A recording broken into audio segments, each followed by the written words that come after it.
গোয়াল ভরা গরু, পুকুর ভরা মাছ আর গোলা ভরা ধান এখন কেবলই স্মৃতি। আধুনিকতার ছোঁয়ায় হারিয়ে গেছে সেই ধানের গোলাঘর। একসময়ে গ্রাম বাংলার সমৃদ্ধির প্রতীক ধানের গোলা এখন প্রায় বিলুপ্তির পথে। তবে কালের সাক্ষী হয়ে আজও দাঁড়িয়ে আছে দিনাজপুরের হাকিমপুরের এই ধানের গোলা।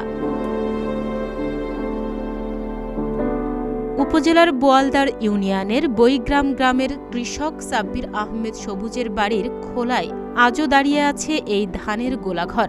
প্রায় ৫০ বছর আগে তৈরি করা হয়েছিল গোলাটি।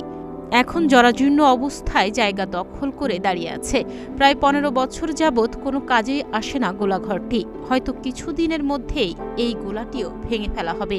আমি ছোটবেলা থেকেই দেখে আসতেছি যে এখানে আমাদের বাপ চাচা যারা আছে তারা সবাই ধান রাখতো, সারা বছরই এখানে ধান থাকতো। এখন আর রাখতে হয় না। এখন রাস্তাঘাট সবকিছু উন্নত হওয়ার ফলে খলা থেকেই ব্যবসায়ীরা নিয়ে চলে যায়। এই জন্য আসলে ৮-১০ বছর থেকে এটা পড়ে আছে এরকম জরাজীর্ণ অবস্থায়।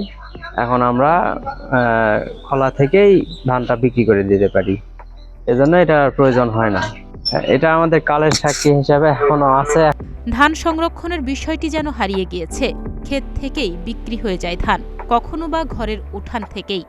আমাদের আগে একটা গোলা ছিল বাপদাদার আমলে ওই দিকে, তো ওটা ৭১ যুদ্ধের সময় আগুন লাগে পুড়ে দেওয়া হয়েছে, তখন ছিল না। আমরা আবার এই গোলাটা বানাইছি, ধান টান থুতাম।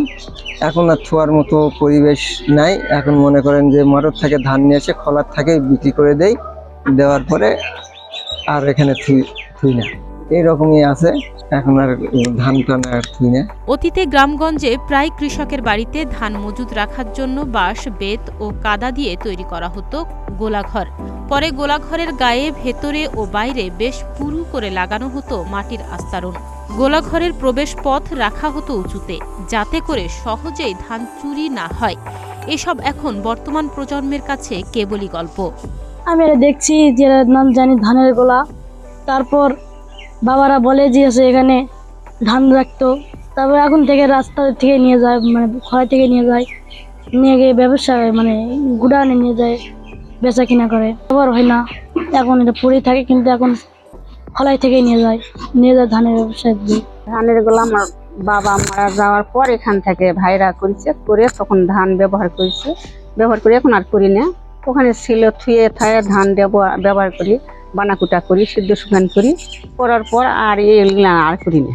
এখন খলাই থেকে এখন ওখান থেকে ভাইরা নিয়ে যায় এখন ব্যবসা বাণিজ্য করে, বেচা কিনা করে। শোনা যায় গোলা নির্মাণের জন্য বিভিন্ন এলাকায় দক্ষ শ্রমিক ছিল।